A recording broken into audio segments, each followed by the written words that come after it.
Ya inilah nasib Indonesia dikelola oleh pemimpin yang goblok. Uang triliunan, ratusan triliun yang begitu berharga yang mengakibatkan terjadinya defisit APBN itu terbuang percuma. Nah, coba kalau itu digunakan untuk investasi di bidang ilmu pengetahuan dan human investment. Industri itu tidak mungkin bisa dibangun tanpa basic research dan applied research.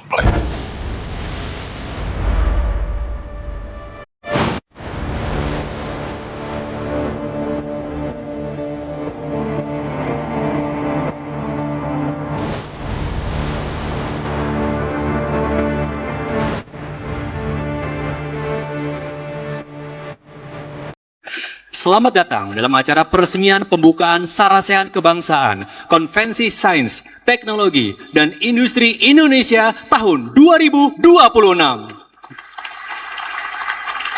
Para guru besar adalah orang-orang yang terpintar dari sebuah negara. Jadi, kalau negara mau bangkit, Assalamualaikum Pak Bintang. Waalaikumsalam warahmatullahi wabarakatuh. Apa kabar nih? Mungkin ada kabar baik nih tentang Indonesia. Paling tidak.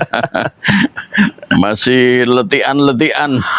Oh gitu ya. Belum berkobar. Belum berkobar, masih landai-landai aja. Tapi kayaknya semangatnya boleh dibilang sangat meletup-letup nih. Gitu. Ya. Terutama ya, ada banyak sisi lah. iya. Ya. Sisi kejahatan, lalu ada sisi ingin mencoba memperbaiki keadaan, ada sisi pro kontra Prabowo Gibran WW macam-macam. Tapi yang menarik kemarin itu Pak Bintang sekaitan dengan ketertinggalan industri yang mungkin barangkali banyak juga yang sudah mulai menyentil soal industri sejak henggangnya beberapa industri ke luar negeri, ke Vietnam, ke Thailand, dan lain-lain di eranya si Joko ya kan. Nah, kemarin saya dengar apakah ada kaitannya atau tidak, nanti saya akan bertanya sama Pak Bintang, soal yang baru diselenggarakan Prabowo mengumpulkan banyak, bukan sejumlah, ribuan, makanya bukan sejumlah. Kalau sejumlah kan bisa dihitung, ini ribuan para cerdik pandai, para rektor, para dosen, dan lain-lain lah ya.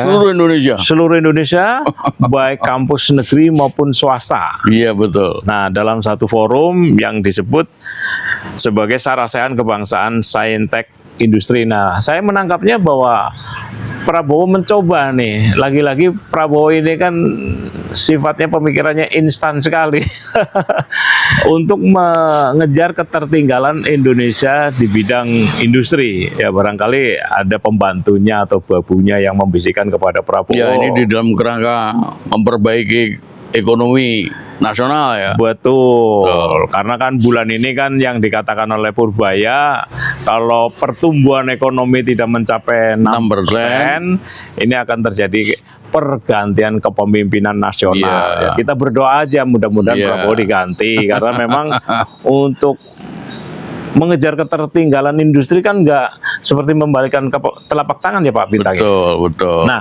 betul. Kalau Pak Bintang melihatnya ada apa ini?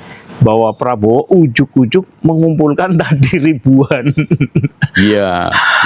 Apa mau membuat proyek gagal lagi seperti proyek Koperasi Merah Putih ya, KDMP.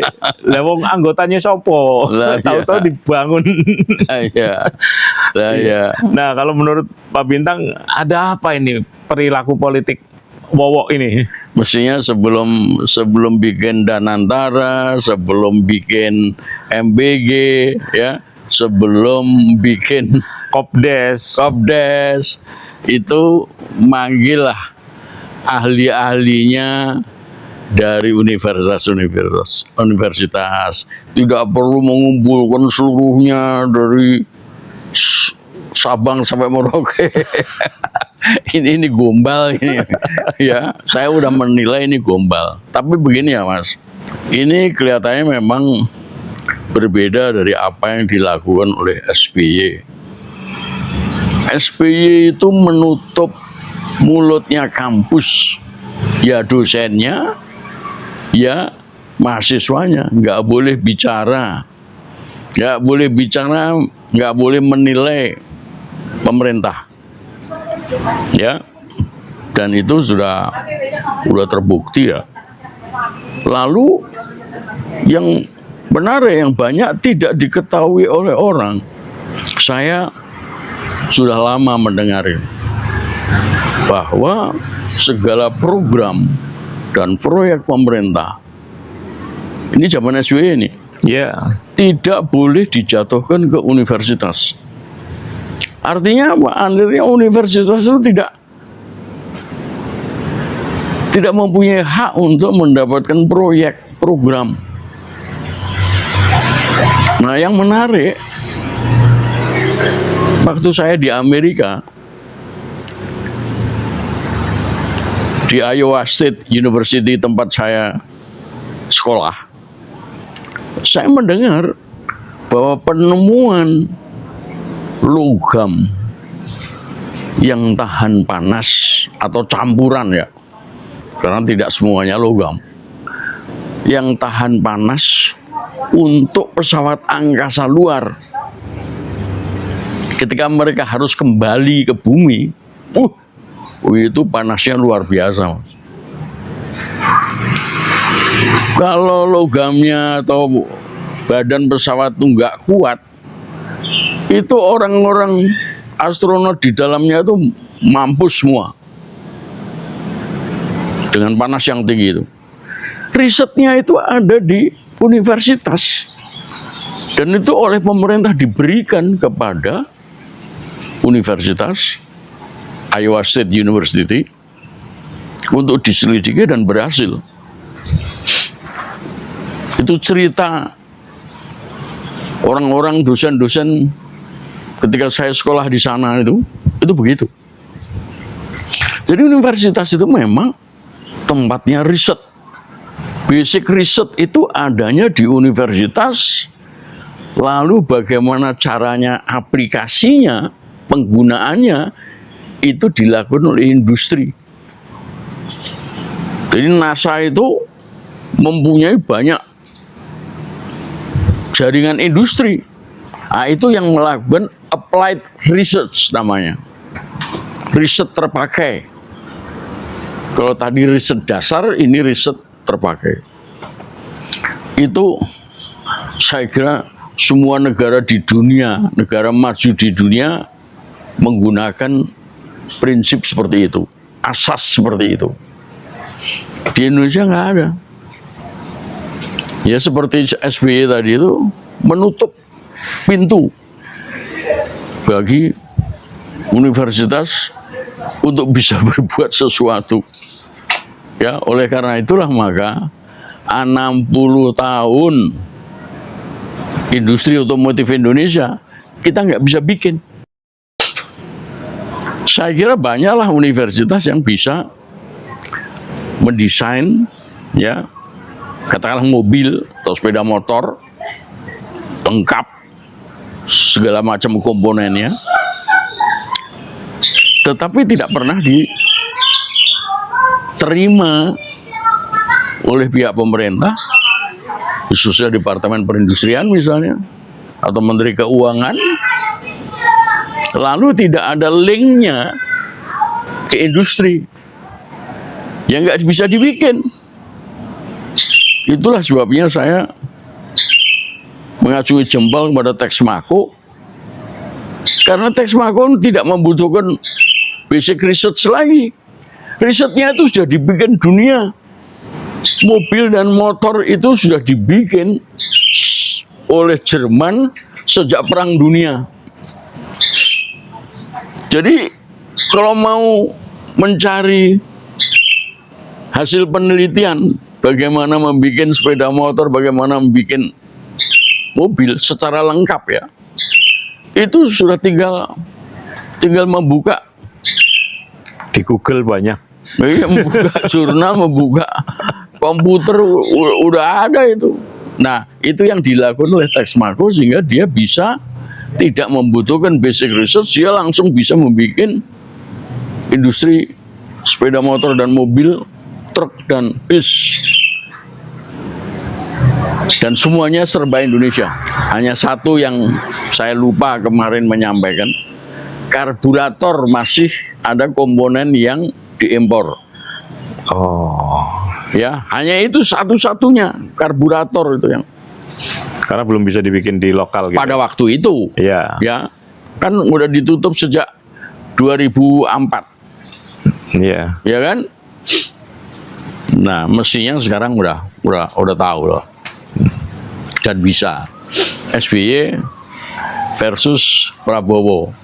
Tetapi Prabowo ini juga nggak ngerti bagaimana caranya ilmu-ilmu yang berserakan dari Sabang sampai Merauke di dalam universitas-universitas perguruan tinggi itu diorganisir sehingga memberikan manfaat nyata kepada pembangunan ekonomi industri berkualitas. Artinya apa? Dunia bisa melihat hasil karya Indonesia itu. Misalnya saja yang kemarin saya katakan Karnesianya Texmaco itu lebih hebat daripada Proton Saganya Malaysia. Prabowo menginginkan seperti itu, tetapi dia dasarnya nggak waras, pin goblok, jadi dia nggak ngerti. Ngertinya adalah bikin sarasean itu, dan kemudian yang diundang ribuan tuh ya, pada tidur lah mereka itu. Iya. Ya paling kemudian ada temannya tepok-tepok tangan terhadap pidatonya Prabowo lalu bangun. Pidatonya Prabowo sendiri ketika membuka itu dan katanya juga ada penutupan. Ada. Itu juga ya dia ngomongnya ngalor ngidul. Dia hanya mau membanggakan dirinya bahwa dia sebagai presiden yang mendapat mandat dari rakyat, ya kan? Dia lupa bahwa ada kecurangan di situ, Iya. ya, bahwa ada Jokowi di situ, maka dia mempunyai kewajiban untuk mengumpulkan mereka, para ilmuwan itu, agar Indonesia menjadi terang. Betul. Dari gelap menuju terang, dari tanah menjadi emas. Nah ini gombal juga itu pidato gombal semua. Iya. Ya. Nah, tetapi di sebelum itu, Mas, saya itu ingat yang namanya Stella Christie. Saya waktu itu tidak kenal dia dan tidak tahu jabatannya apa ya. Saya pikir ya staf menteri ya. Tapi ternyata itu wamen dia. Wakil menteri. Iya. Itu beberapa bulan yang lalu lah. Kalau saya lihat-lihat tuh kira-kira ya Desember 25 itu tiba-tiba saya melihat di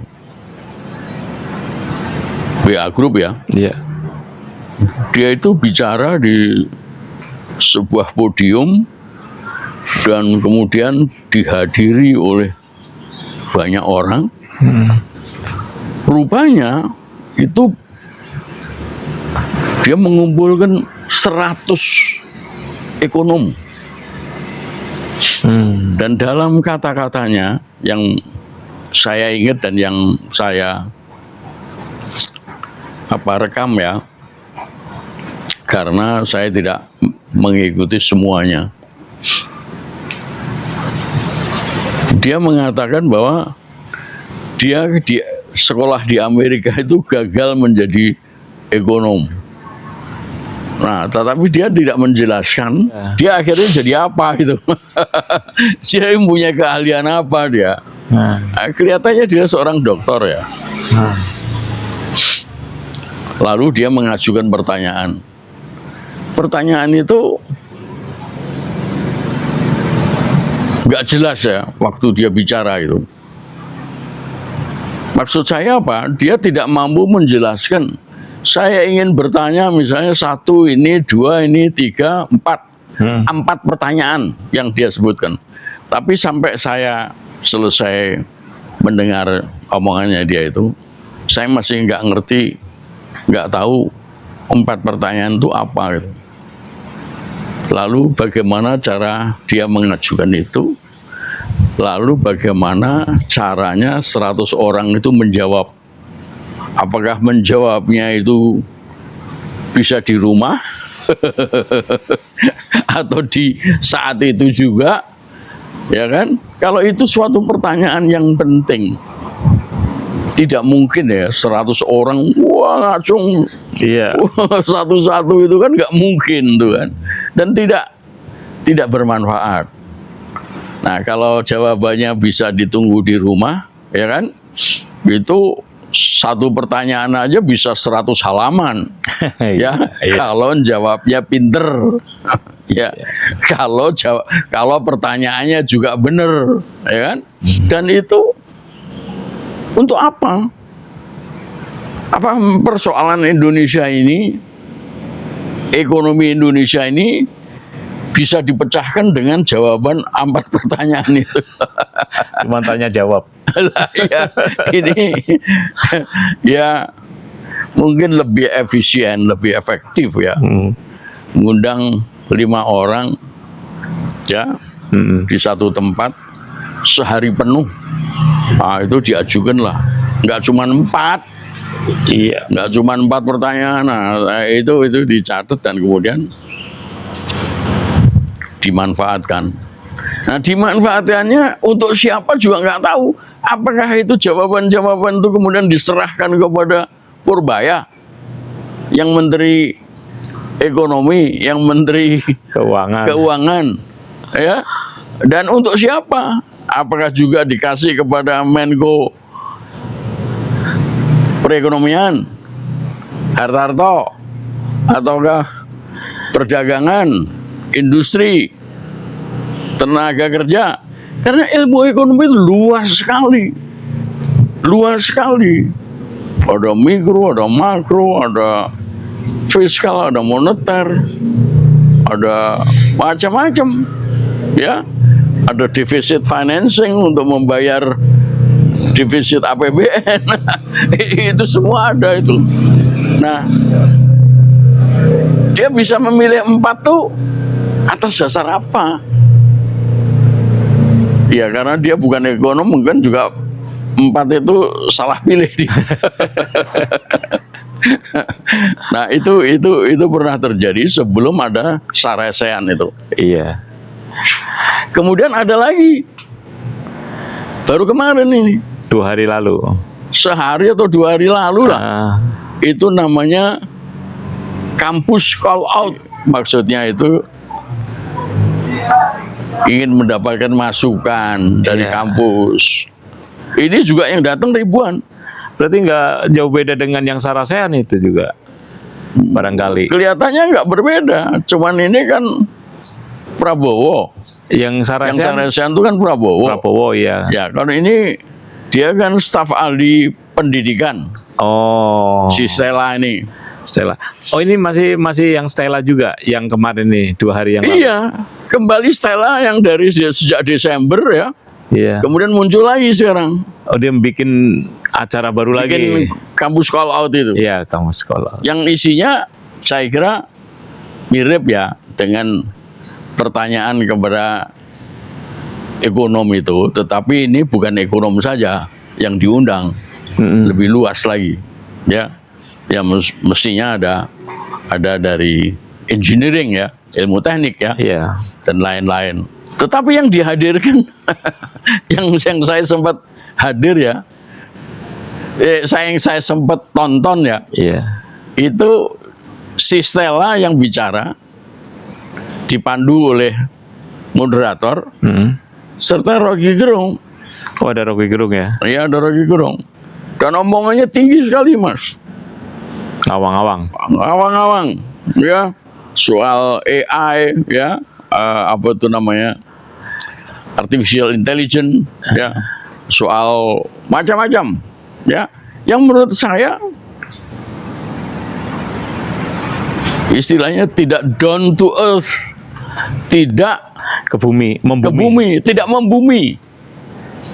Lah kita aja bikin koperasi aja masih gombal, Belepotan. ya, penuh pemborosan dan korupsi.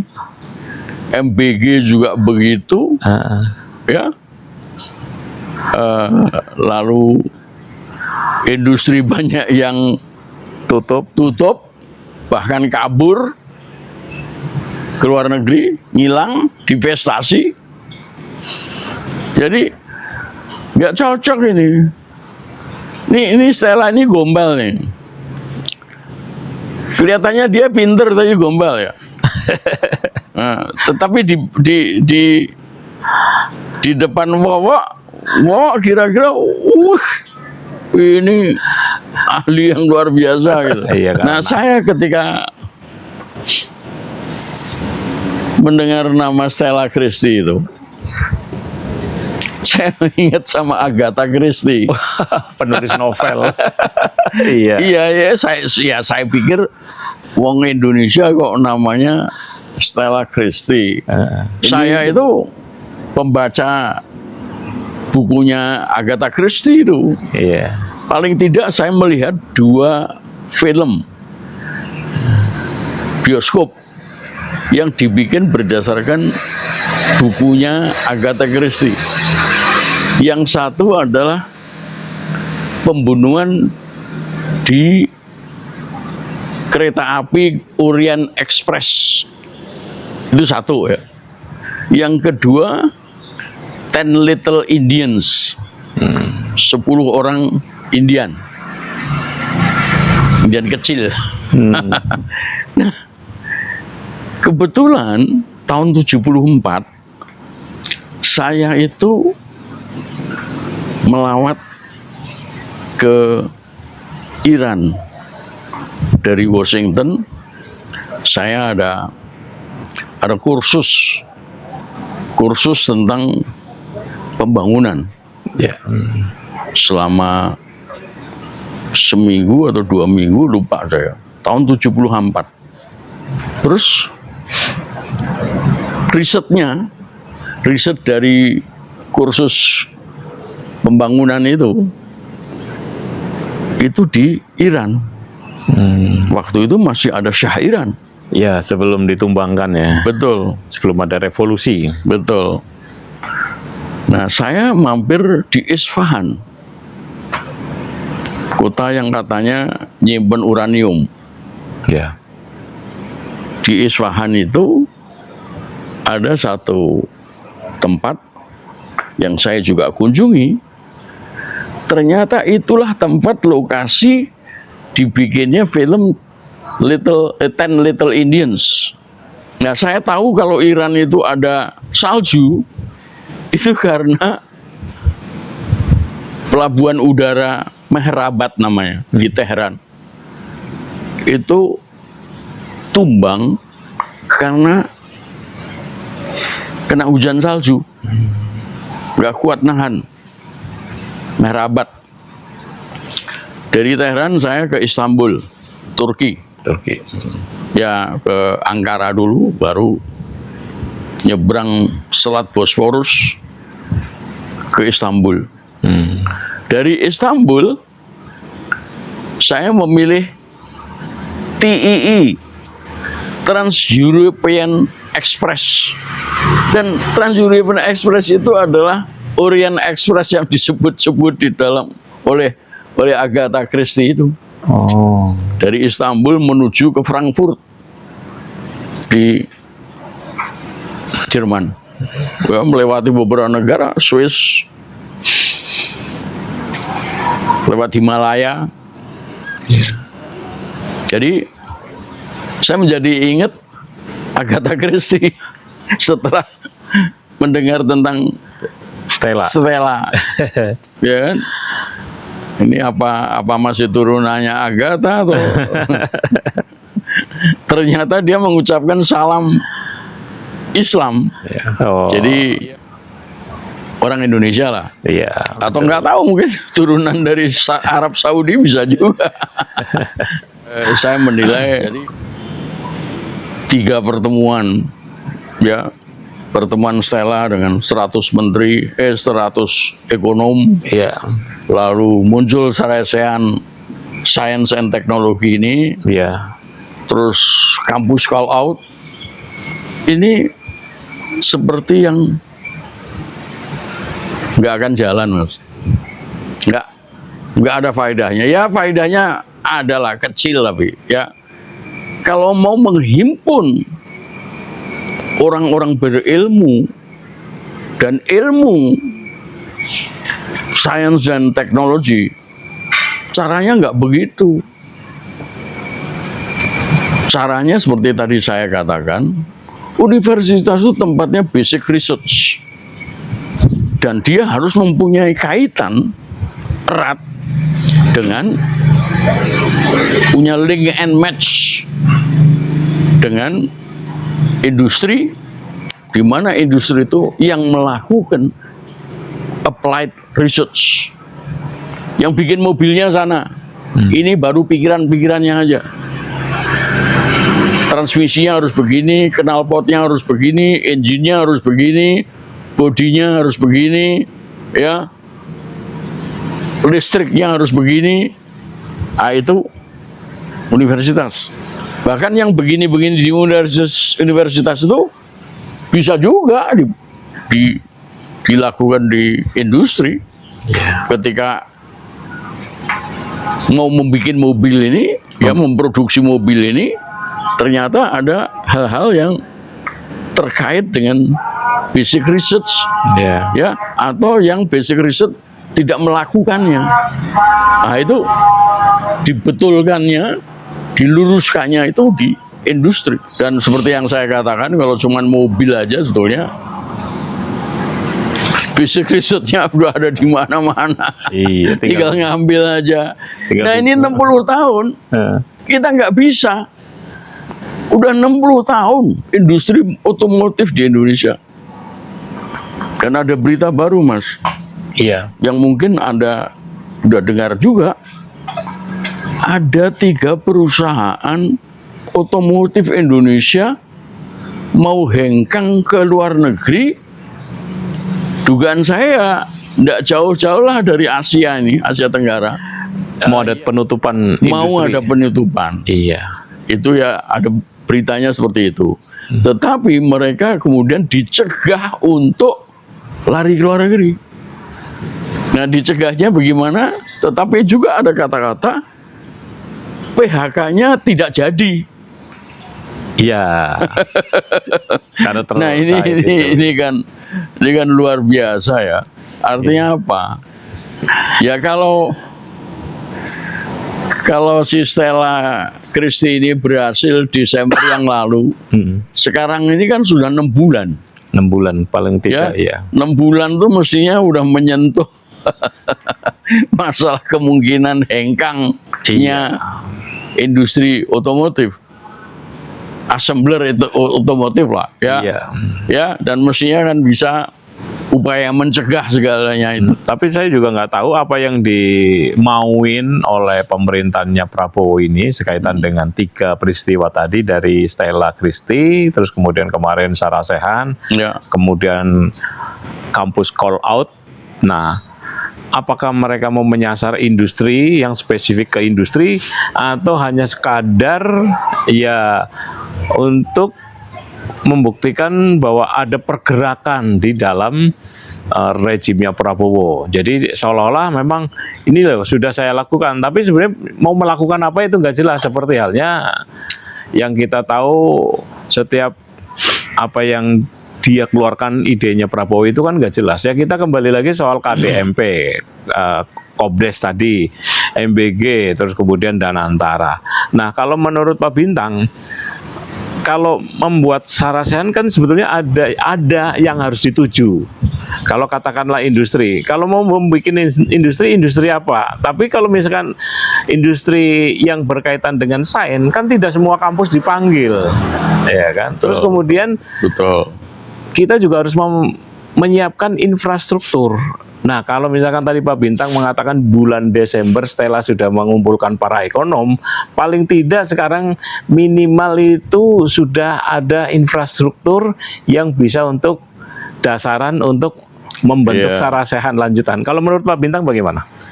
Ya, kalau menurut saya memang tujuannya Indonesia Emas, ya.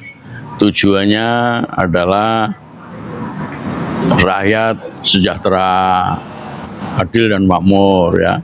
Tetapi tidak punya infrastruktur, ya. Arsitekturnya itu nggak dibikin dulu, ya. Nah, itu. Sehingga jalanan menuju ke sana itu bagaimana nggak tahu, Masih gelap. gelap, ya. Dan mengundang mereka ekonom-ekonom atau rektor-rektor kumpul, ya, sehari 2 hari, tidak memecahkan soal, bukan begitu caranya. Nah, saya itu masuk ITB 64, ya. 64 itu udah diajari saya, ya,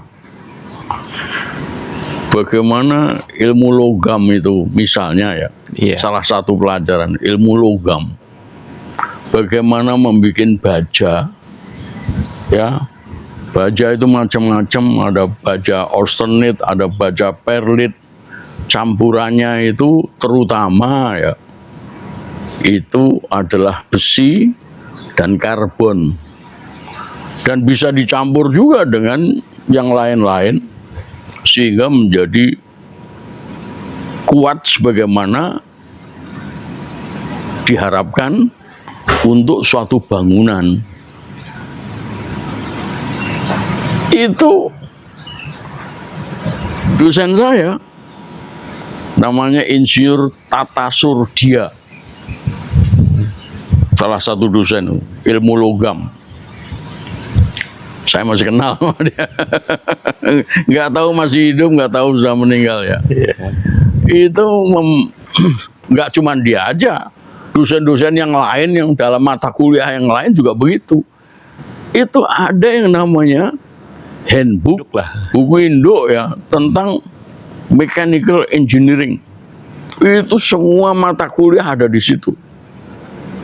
Itu tinggal buka handbook aja, udah ketahuan itu. Kalau mau bikin baja ini begini caranya, kekuatannya seperti ini, ya, kelenturannya seperti ini, apakah dia gampang breakdown apa enggak, ada semua itu handbook. Saya hanya bisa lihat di perpustakaan, ya kan. Saya akhirnya membeli itu handbook itu waktu saya sekolah di Amerika dan saya bawa pulang. Jadi nggak heran kalau di zaman Perang Dunia Jerman itu juga sudah punya begituan. Itulah yang dia bisa bikin untuk mobil, motor dan lain-lain. Plus Jerman itu kan punya yang namanya V1 V2. V1 V2 itu V itu dari Vergeltung. Saya lupa itu terjemahnya Vergeltung apa, tetapi itu nama dari sebuah peluru kendali yang bikinan Jerman dalam Perang Dunia ditujukan ke Inggris. Meleset tapi nggak kena kota London, Nggak presisi. nggak presisi, ya. Itu mereka udah bisa bikin. Itu juga dari handbook itu, Mas. Mereka sudah mengumpulkan, mereka sudah melakukan riset tentang berbagai macam. Semacam katalog lah, ya. Iya, betul. Mereka udah maju lah. Kalau Prabowo mau, atau paling enggak ya pemerintah baru nantilah, ya, Iya. masa Prabowo, ya, Iya. itu harus melakukan itu. Insinyur-insinyur kita itu dibagi-bagi, insinyur mesin, ya sesuai dengan prodinya lah, Iya. insinyur sipil, insinyur metalurgi, dan lain-lain, insinyur teknik industri, itu di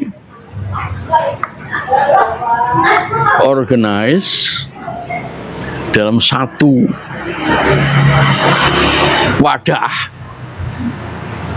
dan mereka disuruh melakukan berbagai inovasi riset, ya, berkomunikasi satu dengan yang lain, dan setiap bulan diharapkan menghasilkan pikiran-pikiran yang kemudian bisa diambil oleh pemerintah, diambil oleh industri untuk dilaksanakan menjadi barang yang berharga, produk yang berharga.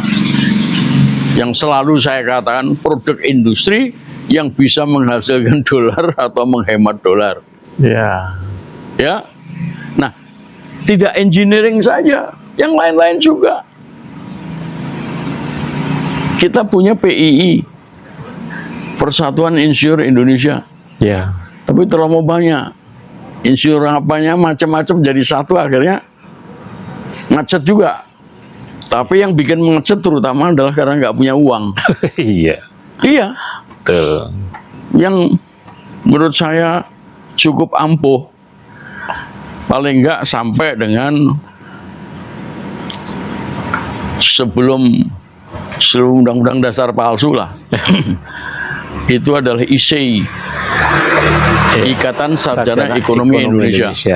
Itu ada.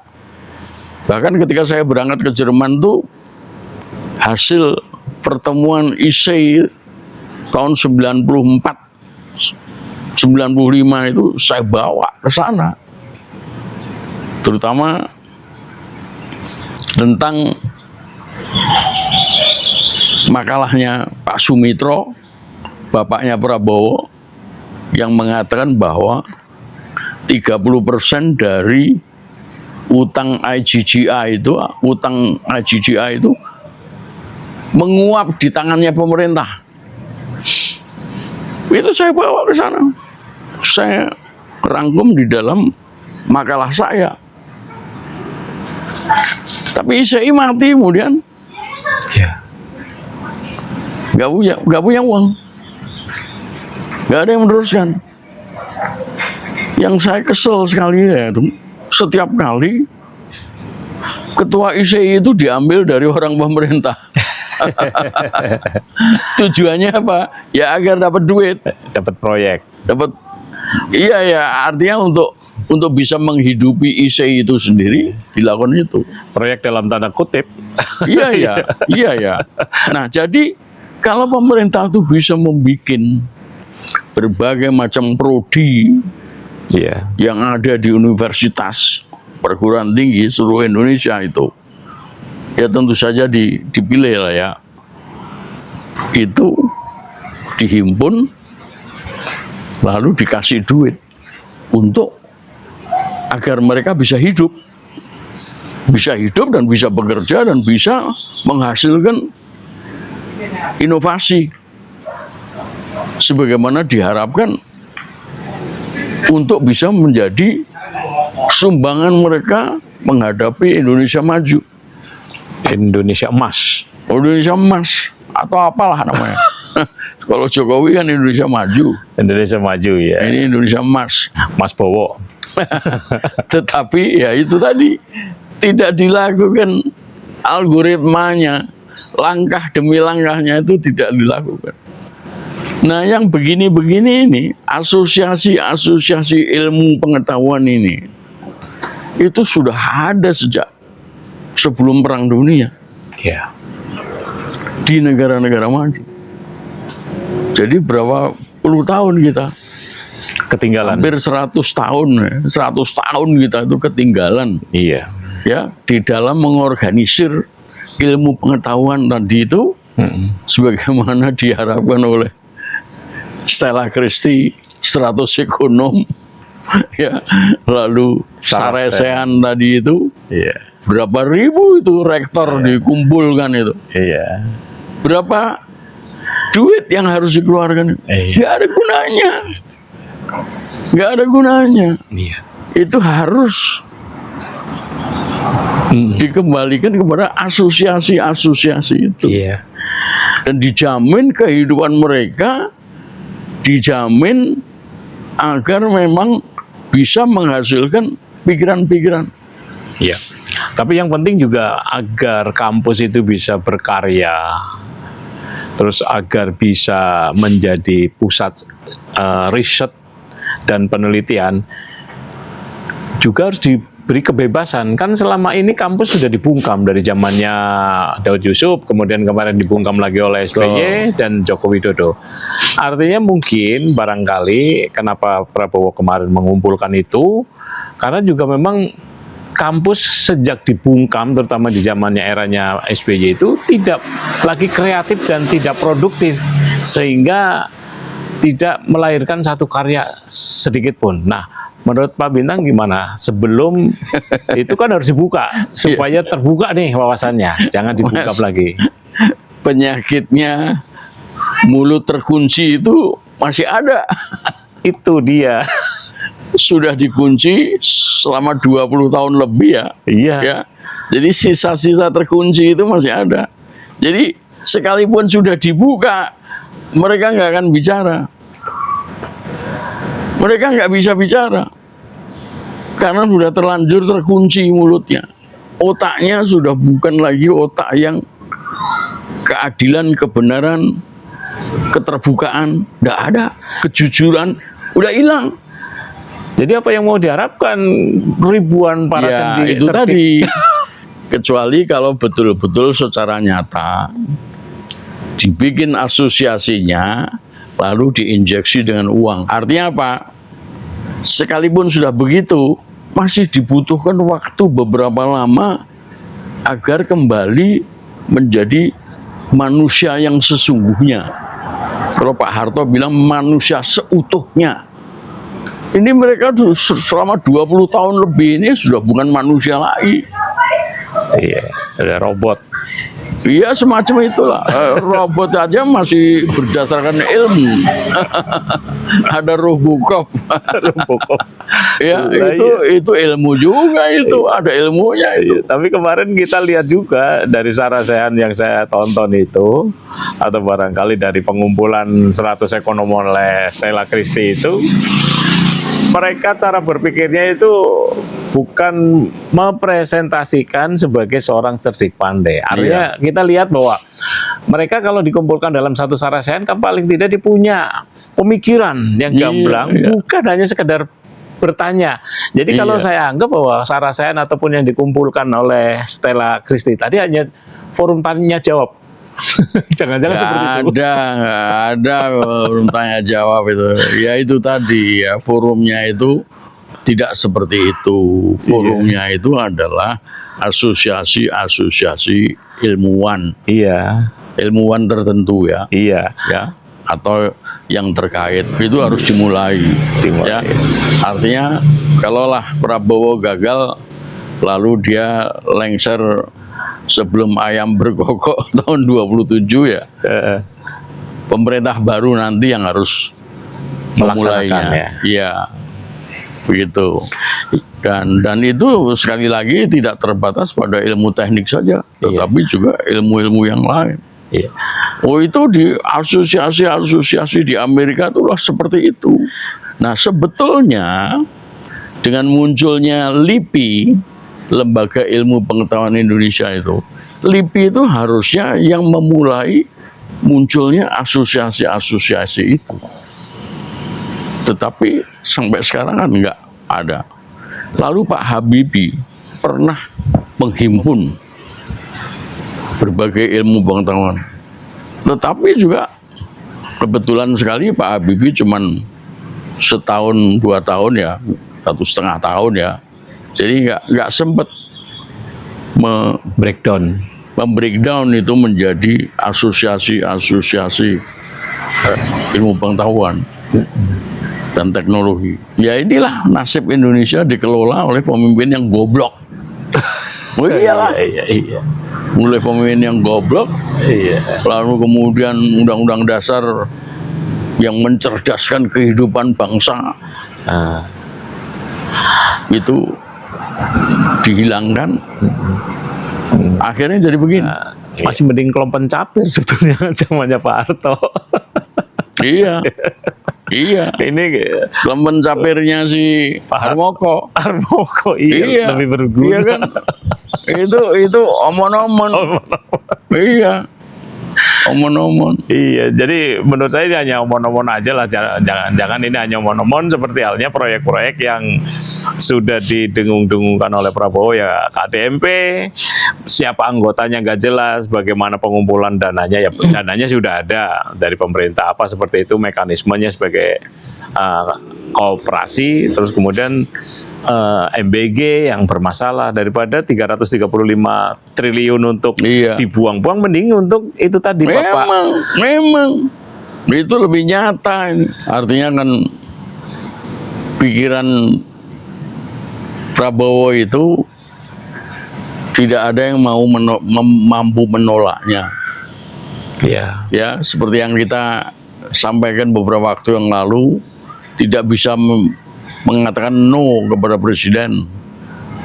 Jadi mereka itu sebetulnya adalah babu-babuan. Iya. Iya, Babu. babu-babunya Prabowo.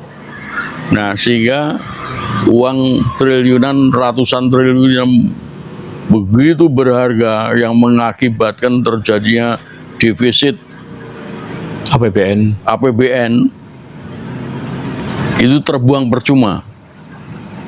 Selain bocor, juga karena dikorup oleh bangsat-bangsat itu. Bangsat-bangsat itu mereka juga, mereka sendiri. Nah, coba kalau itu digunakan untuk membangun asosiasi-asosiasi itu, maka tentu hasilnya lain. Ini adalah investasi di bidang ilmu pengetahuan dan human investment. Human investment itu. Karena apa? Karena sebetulnya ketika universitas itu mewisuda mahasiswanya menjadi sarjana, itu banyak sekali skripsi yang hebat-hebat loh. Banyak skripsi yang hebat-hebat, tesis yang hebat-hebat, disertasi yang hebat-hebat. Dan Itu kalau skripsi, tesis, dan disertasi itu dikumpulkan untuk masing-masing prodi, itu banyak yang berharga. Nah, itulah yang harusnya dipublisir di dalam suatu jurnal. Sebetulnya jurnal-jurnal Indonesia itu juga ada itu. bagus-bagus ya. Iya, bagus-bagus, tetapi ya itulah. Kemudian tidak dimanfaatkan. Prabowo lebih suka mengundang mereka. Ya, ribuan orang diundang. Suruh tepuk tangan. Iya, lu dapat tepuk tangan. Apa yang saya sampaikan sebagai industrialisasi itu yaitu industri itu tidak mungkin bisa dibangun tanpa basic research dan applied research. Dan itu harus dimulai. Bahwa kemudian ternyata banyak basic research yang sudah dilakukan oleh dunia dan kita tinggal makainya saja. Itu sebetulnya Prabowo sama Brianto sudah harus ngerti. Contohnya ya Hartarto. Bapaknya Hartarto itu begini loh. Bapaknya Hartarto itu menjadi Menteri Perindustrian. Memang sebelum itu saya menduga ya sudah ada 2 Menteri Perindustrian yang diangkat lebih dulu dari Pak Hartarto dan juga hebat.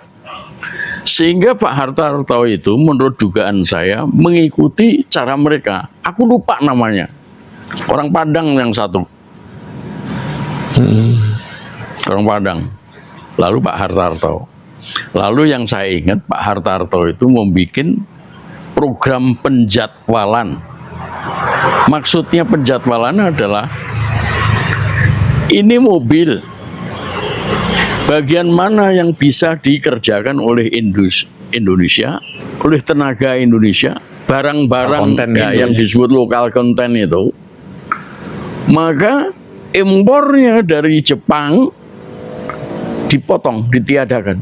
Program penjadwalan itu, katakanlah Pak Hartarto selama 5 tahun ya, itu ada itu. Tahun sekarang yang bisa dibikin bagian ini, parts ini, spare parts ini. Tahun kedua ini, tahun ketiga ini, tahun kelima itu. Dan itu kemudian karena bisa dikerjakan oleh orang Indonesia dengan bahan-bahan yang ada di Indonesia, maka tidak perlu diimpor. Ini di dalam perindustrian disebut dengan import substitusi.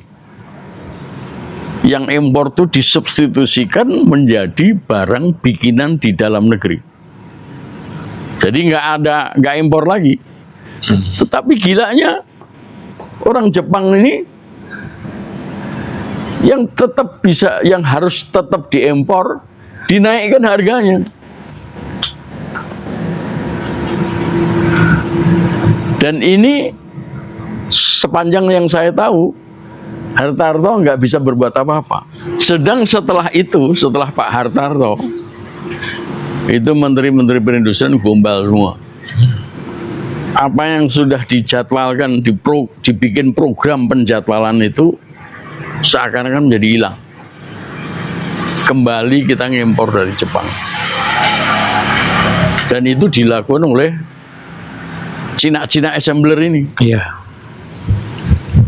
Termasuk anaknya Pak Hartarto ya, gombal juga dia. Iya. Gombal juga dia. Mestinya dia belajar dari bapaknya. Bapaknya. Iya. Betul. Termasuk menteri perindustrian yang lain-lain ya. Sampai sekarang ya. Itu udah Jepang tuh dibiarin aja. Nah, kebetulan kemungkinan ya ada perusahaan-perusahaan Jepang assembler di Indonesia yang merasa mulai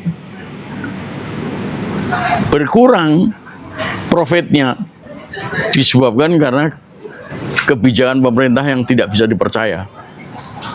Nah, inilah yang 3 perusahaan yang tadi ingin hengkang. Mau menutup perusahaannya.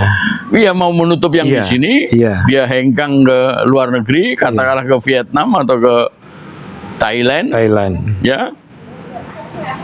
Tapi sempat dicegah katanya, sehingga PHK tidak terjadi. Ini karena Menteri Perindustrian kita itu tidak ngawasi bagaimana perkembangan industri otomotif di Indonesia. Ya, pokoknya nggak ada yang bener lah di Republik ini. Ya, sekalipun Prabowo mulai dibisikin orang supaya bicara mengenai soal bagaimana mengumpulkan ilmuwan-ilmuwan itu, dia nggak akan bisa melanjutkan. Nggak akan bisa melanjutkan dia. Ya, selain goblok memang dia nggak waras. Dan juga menteri-menterinya lah nggak waras semua. Ngapain 100 menteri itu?